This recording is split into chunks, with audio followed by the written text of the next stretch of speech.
Hello everyone, welcome back to my channel. तो आज से हम स्टार्ट करने जा रहे हैं जेड डायनेस्टी के सीज़न 2 को। तो बिना किसी देरी के एपिसोड के स्टार्ट करते हैं। एपिसोड के स्टार्ट में हमें एक छोटे से रेस्टोरेंट को दिखाया जाता है जहाँ पे और वहीं पर एक बैठा हुआ बुढ़ा एल्डर कुछ लोगों को झूठी कहानी बता रहा होता है और वहीं पे पास में बैठे हुए कुछ ज्योतिषी लोग वो भी इसी एल्डर की बातें सुन रहे होते हैं। वैसे इस एनिमे में 10 साल बीत चुके हैं तो वो लड़की भी काफ़ी बड़ी हो चुकी है और उसका नाम वू होता है और वो उस बुढ़े एल्डर को चुप करा देती है और वो कहती है, तुम सभी को झूठी झूठी बातें क्यों बता रहे हो। अब इससे उस ओल्ड मैन को गुस्सा आ गया था, लेकिन वो उसके पास में हुआ एक फ्लैग को देखता है तो उस फ्लैग को देखकर डर जाता है और वो उनसे माफ़ी मांगने लगता है। अब इस तरफ वो ज्योतिष बोलने लगते हैं, तुम लोगों को असली बात पता ही नहीं है कि आखिर डेमंस और ह्यूमंस के बीच चलती आई लड़ाई क्यों हो रही है। और वहाँ पे बैठे हुए एक सभी लोगों ने सुन ली थी और वहीं पे एक आदमी बैठा हुआ था, उसने उस उत्सुकता से पूछा कि आखिर आपको पूरी स्टोरी पता है क्या। तो जिस पर वो कहते हैं कि हाँ मुझे सब पता है। और इसके बाद वो बुड्ढे बताते हैं एल्डर के ये सारी बातें ज़ाओ फेंग से जुड़ी हुई हैं। पहले वो ज़ाओ फेंग को इंट्रोड्यूस करते हैं और फिर कहते हैं कि उसके पास एक ट्रेजर था जिसके अंदर काफ़ी ज़्यादा डेविलिक ऑरा और एनर्जी थी। उस ट्रेजर को खून की प्यासी छड़ी कहना गलत नहीं होगा। हालांकि एक दिन ज़ाओ फेंग की मुलाकात एक डेमन सेक्ट के एक यंग मास्टर बायू से होती है। जिस यंग मास्टर को पता चल चुका था कि ज़ाओ फेंग की छड़ी के अंदर डेमनिक हो रहा है और इस वजह से उन लोगों ने ज़ाओ फेंग को सजा देने की कोशिश की, लेकिन बदकिस्मती से उस सेक्ट का एक एल्डर भी डीमन से मिला हुआ था, जिस वजह से डेमन्स ने उन लोगों पर हमला कर दिया था। ऐसी सिचुएशन में सेक्ट मास्टर को कुछ समझ में नहीं आया, इस वजह से उन्होंने सोचा क्यों ना ज़ाओ फेंग को ही खत्म कर दिया जाए जिससे ये ट्रेजर कोई और यूज ही ना कर पाए। लेकिन जब वो अपनी लेजेंडरी स्वॉर्ड का यूज़ कर रहे थे तभी बायू सामने आ गई और उस अटैक को अपने ऊपर ले लिया।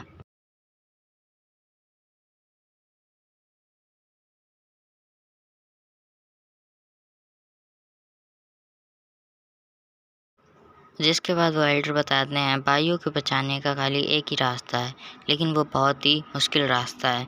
तो जिस पर वो आदमी पूछता है कि तो फिर ज़ाओ फेंग का क्या हुआ। अब जैसे ही वो आदमी ये कहता है, अचानक से वहाँ पे तूफान आने लगता है और काफ़ी तेज तेज हवा चलने लगती है और तभी हम वहाँ पे 10 साल बाद वाले ज़ाओ फेंग को देखते हैं जो कि नकाब पहने हुए वहाँ पे बैठा हुआ था। और इसके बाद हमें दिखाया जाता है कि डीमंस और दूसरे ब्लड रिफाइनिंग हॉल के बीच में लड़ाई हो रही थी। ये फाइट लगभग बराबरी की थी, लेकिन तभी हम एक एल्डर को देखते हैं जो कि अपनी डेमनिक आई का यूज़ करके एक फॉर्मेशन को बनाता है जिससे ब्लड रिफाइनिंग हॉल के सेक्ट के लोगों के तरफ पड़ना भारी हो जाता है। दूसरे डीमंस मरने लगते हैं, लेकिन तभी हम देखते हैं वहाँ पे ज़ाओ फेंग आ जाता है जो कि उसकी डेमनिक आई को कुचल देता है अपने हाथ से। इसके बाद हम देखते हैं ज़ाओ फेंग को जो कि काफ़ी ज़्यादा स्पीड में ज़ाओ फेंग दूसरे ब्लड रिफाइनिंग हॉल के लोगों को ख़त्म कर रहा होता है अपनी डेमनिक एनर्जी से। और यहाँ पे हम देखते हैं ज़ाओ फेंग के हाथों से इतने सारे डीमंस को मरते ब्लड रिफाइनिंग हॉल के सेक्ट के लोगों को मरते हुए देखकर वहाँ के काफ़ी सारे डिसाइपल्स सरेंडर कर देते हैं और झुक जाते हैं आके ज़ाओ फेंग के कदमों में और कहते हैं हमें मत मारिए आप, हम सरेंडर करते हैं। इसके बाद हम देखते हैं उस ब्लड रिफाइनिंग हॉल के एल्डर को जो कि कहता है कि 800 सालों से ये टोकन हमारे पास है, लेकिन अब लगता है कि ब्लड रिफाइनिंग हॉल को ख़त्म करने का वक्त आ गया है। लेकिन अब वहाँ पे पीछे खड़ा हुआ एक आदमी ब्लड रिफाइनिंग हॉल के चीफ से कहता है कि मैंने अपनी पूरी ज़िंदगी ब्लड रिफाइनिंग हॉल को दे दी क्योंकि मैं उसे धोखा नहीं दे सकता। और वो कहता है हमें किसी भी कीमत पर इसे ये ट्रेजर नहीं देना चाहिए। तो जिस पर वो चीफ कहता है हम तो कुछ नहीं कर सकते, लेकिन क्या तुम कुछ कर सकते हो। तो जिस पर वो आदमी भी काफ़ी ज़्यादा डरा हुआ था, लेकिन क्योंकि नियान समझ रहा था वो एल्डर की सिचुएशन कैसी है, इसलिए वो उस टोकन को उसी बंदे को देकर कहता है कि ये लो, तुम अगर बचा सकते हो तो बचा लो ब्लड रिफाइनिंग हॉल को। लेकिन अब वो आदमी उस टोकन को लेकर पीछे हटते जा रहा था डरते डरते और कहता है कि अगर तुम्हें मुझे मारना है तो मार दो। और वो आदमी इतना डरा हुआ था कि उसने अपनी आंखें ही बंद कर ली थी। और जब वो अपनी आंखें खोलता है तब वो देखता है कि ज़ाओफेंग उसके काफ़ी ज़्यादा करीब खड़ा हुआ है और इस चीज़ से वो काफ़ी ज़्यादा डर गया था। और जिस पर ज़ाओफेंग कहता है, क्या तुम मुझे मारना चाहते हो? तो जिस पर वो और ज़्यादा डर गया था और वो कहता है, अगर तुम्हें मुझे मारना है तो मार दो, लेकिन मैं ये सील तुम्हारे हाथ में नहीं दूंगा। और अब ज़ाओफेंग कहता है कि मैं तुम्हें नहीं मारूंगा क्योंकि इससे मुझे कुछ नहीं मिलने वाला। और ज़ाओफेंग कहता है, और ये बात तुम भी जानते हो, अगर तुमने मुझे मार दिया तो डेमन किंग तुम्हें मार देगा। अब ये सुनने के बाद वो आदमी और भी ज़्यादा घबरा जाता है। तो जिस पर वो आदमी कहता है कि आखिर तुम सोच क्या रहे हो और तुम चाहते क्या हो? वैसे उसके पास तो अभी और कोई चारा भी नहीं था ज़ाओफेंग का साथ देने के अलावा, इसलिए वो ज़ाओफेंग से बार बार पूछ रहा था कि तुम मुझे बताओ तुम क्या चाहते हो। और अब वो इसके बाद ज़ाओफेंग के पीछे भागता है।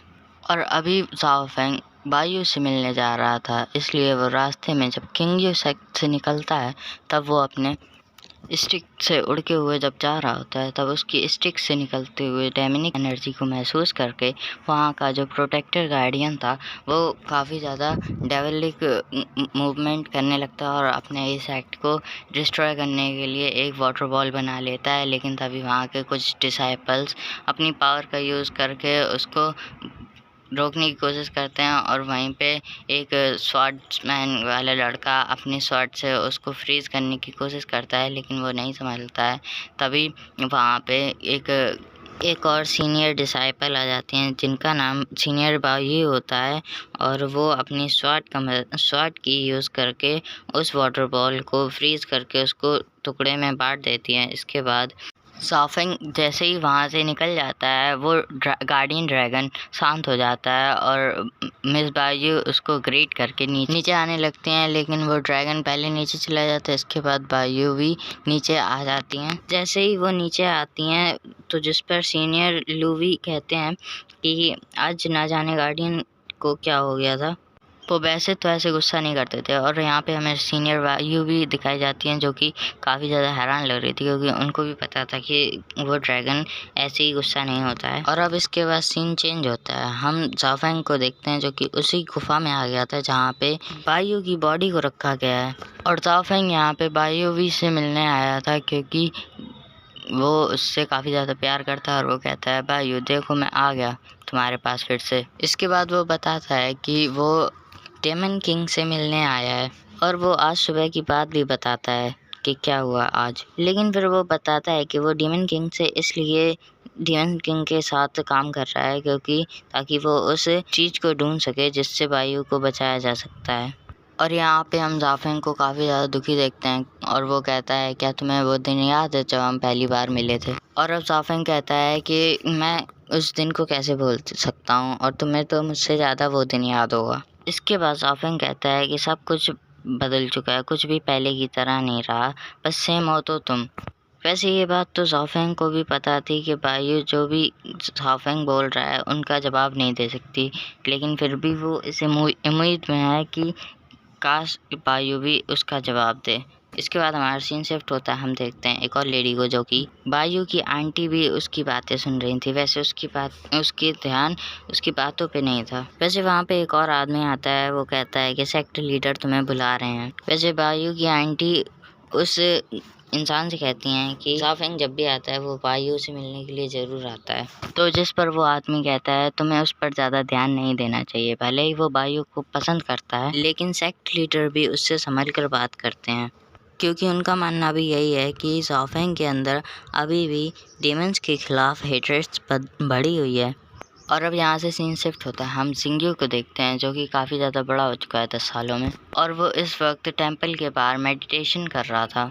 लेकिन उसी दौरान उसकी तरफ उसके मास्टर जलती हुई मोमबत्ती फेंकते हैं, लेकिन क्योंकि जिंगयू पहले से ही तैयार था इसलिए वो उस मोमबत्ती को बीच से ही कट कर देता है क्योंकि वो उसके लिए पहले से ही रेडी था। लेकिन अब जब वो टर्न करता है तो उसकी तरफ एक और जलती हुई मोमबत्ती आ रही थी। वो उस कैंडल के भी टुकड़े करते हुए आसपास जो लगी हुई लालटेन थी उनको जला देता है। इसके बाद जिंगयू आगे आते हुए उनको ग्रीट करने लगता है, तो जिस पर उसके मास्टर कहते हैं, तुम तलवार चलाने में काफ़ी ज़्यादा माहिर हो चुके हो, इसका मतलब मेरे पास तुम्हें सिखाने के लिए और कुछ नहीं बचा है।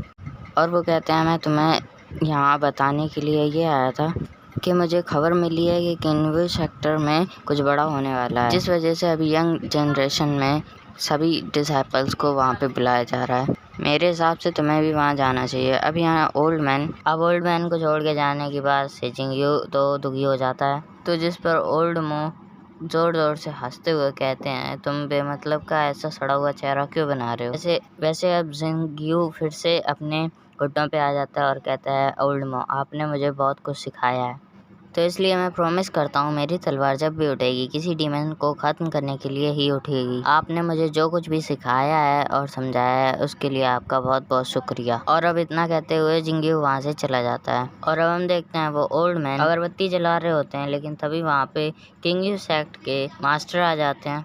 अब वहाँ पे वो ओल्ड मैन कहते हैं, मरने से पहले मेरी इच्छा पूरी करने के लिए मुझे आपको थैंक यू बोलना चाहिए। तो जिस पर सेक्ट लीडर कहते हैं, मुझे थैंक यू बोलने की तुम्हें कोई ज़रूरत नहीं। सेक्ट मास्टर बोलते हैं, 10 साल पहले मुझसे जो गलती हुई थी उसे भुला पाना बहुत मुश्किल है। वैसे ओल्ड मॉन्क थैंक यू इसलिए बोल रहे थे क्योंकि 10 साल पहले उन्होंने जिंगयू को रखने के लिए 10 साल के लिए रखने के लिए कहा था, तो जिस पर सेक्ट लीडर मान गए थे।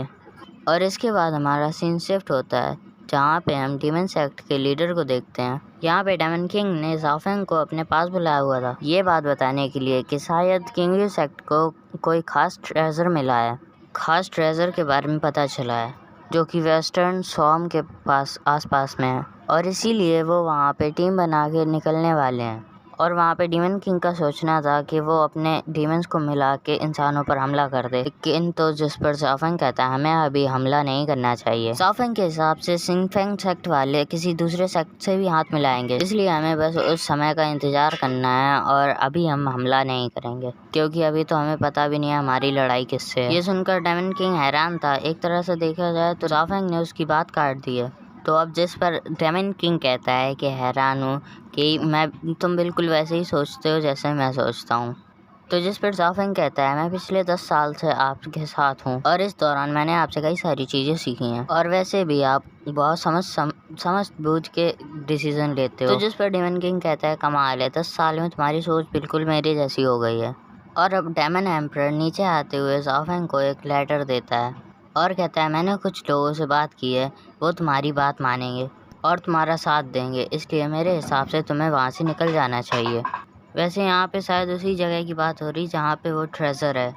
अब ज़ाओफेंग तुरंत ही उस लेटर को ले लेता है और वहाँ से जाने लगता है, लेकिन तब डेमन किंग उसे रोकते हुए कहते हैं, तुम इतने समय से हमारे साथ ही रहते हो लेकिन फिर भी तुम हमें डेमन्स मानते हो। तो जिस पर ज़ाओफेंग हंसते हुए कहता है, मैंने बहुत से लोगों को यहाँ पे देखा है और यहाँ पे बहुत सारा खून खराबा भी देखा है, और आप ही बताइए ऐसी जगह को अच्छा कैसे कहा जा सकता है। तो जिस पर डेमन किंग कहते हैं, शायद तुम भूल चुके हो, तुम बचपन में ही खून खराबा देख चुके हो, और अब तुम ही बताओ क्या वो लोग तुम्हारे लिए डायमंड्स हैं।